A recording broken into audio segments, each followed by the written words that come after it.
And we know what happens to these children, Sean. And look, the illegal aliens coming across the border, people need to understand, 31% of women that make that journey get raped by criminal cartels. Children get raped. I've talked to little girls as young as 9 that have been raped multiple times. These cartels are animals, and that's why President Trump's going to take them off the face of the earth. They have killed more Americans than every terrorist organization in the world. And President Trump is committed to calling them terrorist organization and using the full might of the United States Special Operations to take them out. So this Tom Homan is not screwing around. Look, Tom Homan has 30 plus years of law enforcement experience. Former ICE director, and has seen the worst of the worst.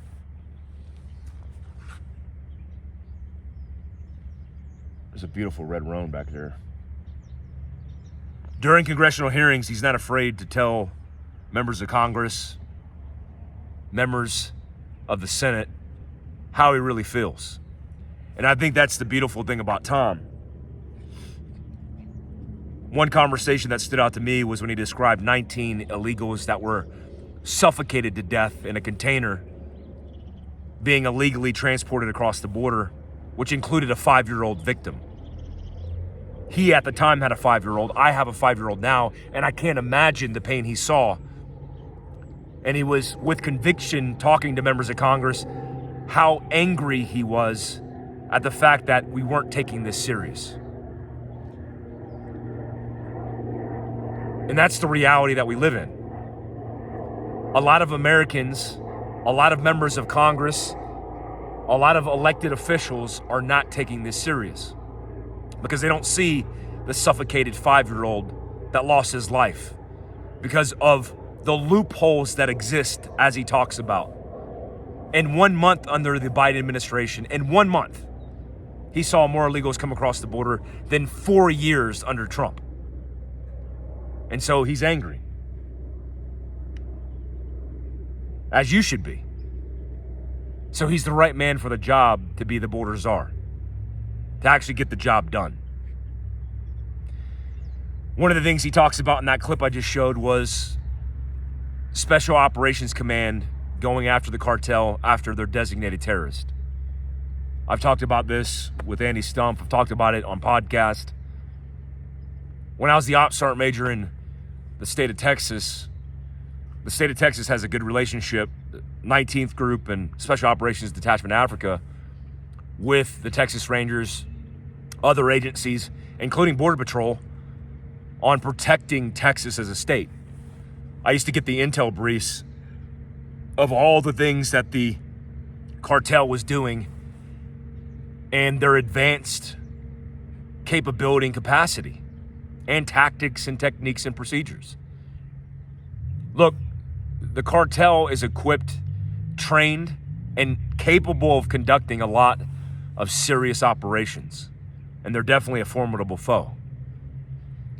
When Trump decided to go after ISIS and destroy them, he went to the real generals. Generals like Scott Miller, who was a Black Hawk Down veteran, former Delta Force commander. And he said, how long will this take? And he said, give my guys months to do it, but we need the assets, the resources, the approvals and authorities. And Trump said, get it done. And that's what they did. As a task force, they got it done quick. And they decimated ISIS, nearly off the face of the planet.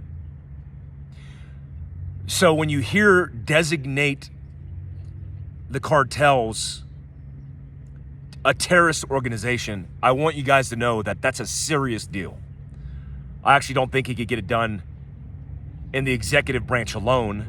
I think it has to go through Congress to get approved. Because there's two main ways to get this done. One, I already think we're getting it done through Title 50 authorities to include covert action. You know, covert action, a lot of people think about, you know, the assassination or the covert sexy operations. But a lot of covert action is going to be intelligence collection operations or sabotage, subversion, the not so sexy stuff. So with Title 50 approvals or authorities, there's going to be potential operations that are likely being done to prep the objective or prep the battlefield. But that's surgical, specific, and very small. Because one of the things about covert action is the country, us, the president, after approval, could completely deny it. He doesn't have to acknowledge it. Nobody in the federal government has to acknowledge it, and it could remain classified. But what I think they're talking about is waging war with the cartels. Now in Mexico, I have a lot of experience of looking at the information and intelligence coming out of Mexico. There's 5 major cartels, 5 major players. There's also the estimate as of last year, about 175,000 members of the cartel. I think it's way more than that. Way more than that. I was just recently in Mexico, and the town I was in, Tijuana, had more people killed that year in that town than the entire global war on terror and campaign in Iraq of Americans that were killed. A lot of people work for the cartel. Now, they're not soldiers, they're people that work for the cartel, but they make their money, their security, their self-sovereignty is provided for by the cartel. So imagine the deep-rooted corruption and then the deep-rooted nature of the networks of the cartel are all over Mexico. So one, if you want to get approval and you designate them through the government a terrorist organization, that's going to mean a lot of things, to include the approval, authorities, and funding that is going to allow the U.S. military to Defense Department across all the branches of service to allocate assets to pinpoint where they are, find, fix, and finish members of the cartel. Now, what that's going to come with is not just this idea of like JSOC going across the border and black helicopters and spanking targets all over Mexico, which, God, man, I would love to come out of civilian life for a period of time just to be part of that in just a little way. I know there's a lot of special operations guys in the military right now chomping at the bit at the prospect. And I don't want to take that away because I think that would be part of the campaign. But I also think when you do something like this, the host nation has to have or has to give authority and approval, and they're going to want a lot out of it. One thing they're going to want is security, sovereignty, and protections. They're going to want funding, logistical support, training, equipping, and likely bilateral operations with the host nation. So imagine like Iraq, Green Berets go into the country. They're going to go into Mexico, train with, which we do this routinely. I mean, 7th Special Forces Group, specifically, that's their AOR, their area of responsibility is South America. They go into these countries, they train, and mostly allow them to go unilaterally to conduct operations, but they support them with information, intel, logistical support, air assets, the list goes on. But we are going to not just commit forces, but hundreds of billions of dollars of assets, material, and funding. And imagine you're in the cartel and you know America's going to wage war with you. What are you going to do? Well, one, you're going to migrate. You're going to probably relocate. You might stand and fight if you're crazy. But a lot of what you're going to do is embed yourself like an insurgency and imagine the targeting apparatus that's going to be required to go after these guys. Now, we have the capability, but we can only fight so many campaigns of support, so many proxy wars at once. We're doing that in Ukraine. We're doing that in Israel. We're doing that across the entire world in what's called global pursuit. Look, we already have the intel captured. Guarantee we already have target decks built. We have ISR. We know exactly what's going on. We have satellites slewed to gather the picture of what's going on in Mexico. And so that's already going down. Phase 1 is going to be dropping bombs on heads, Hellfire missiles, target strikes, destroying infrastructure. We're not going to be able to do that unless we're flying in on helicopters with Tier 1, Tier 2 commando Mexico organizations to go after these guys. And if we thought the infiltration of bad guys into Afghanistan, mostly Afghanistan, but it's happened in Iraq as well, was an issue, imagine what Mexico looks like. Mexico is going to be a nightmare, because once we declare war on the cartels, what do you think they're going to do on us? Declare war. The difference between us and them is they have potentially between 10 and 20 million illegals that have come across.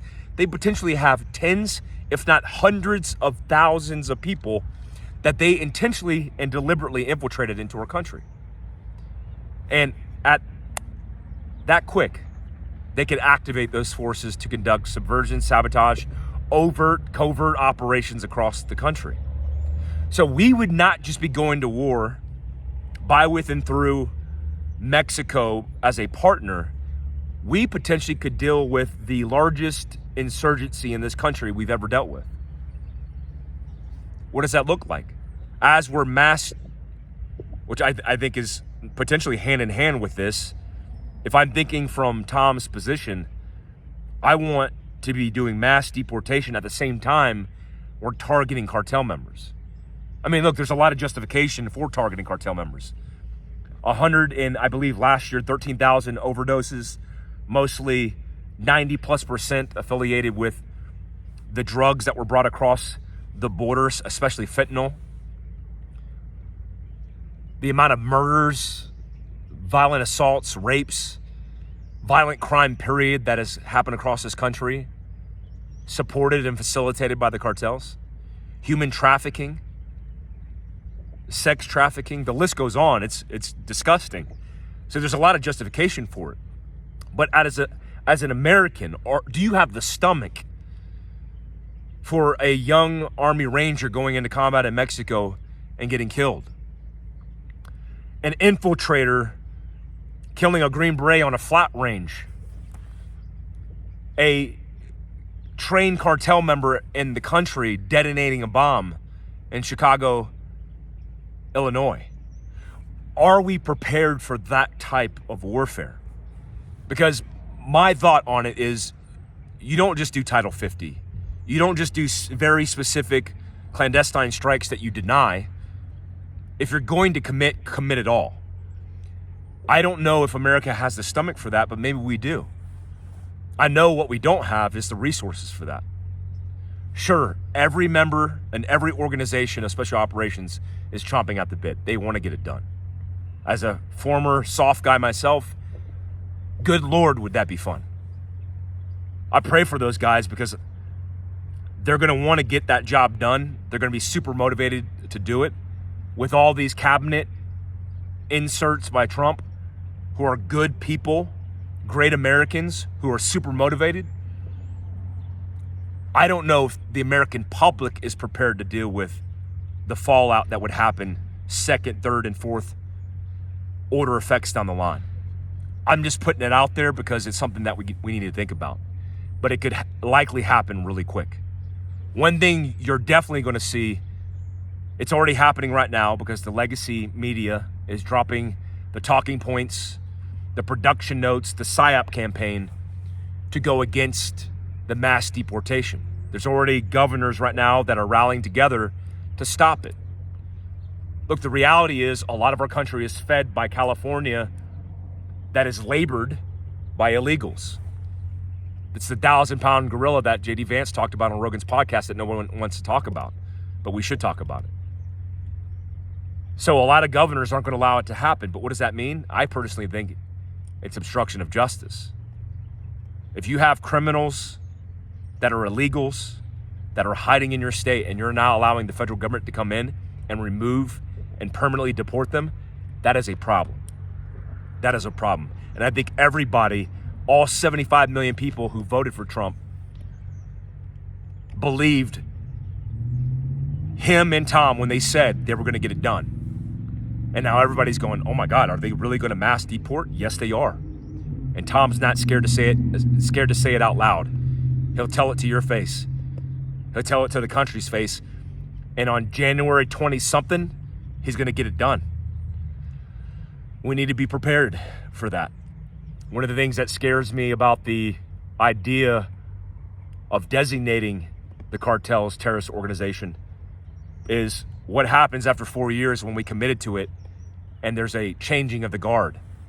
And we now, because we have this idea that if the right team versus the left team gets in, we got to redo or change everything that's been done. That's a scary precedent. If we commit, we need to commit, and we need to commit for the long haul. If we're not prepared for that commitment, we don't even need to get involved. I'm headed off to the underground and do a Patreon episode, patreon.com/Mike Glover. I appreciate you guys. Thanks for supporting the channel. Later.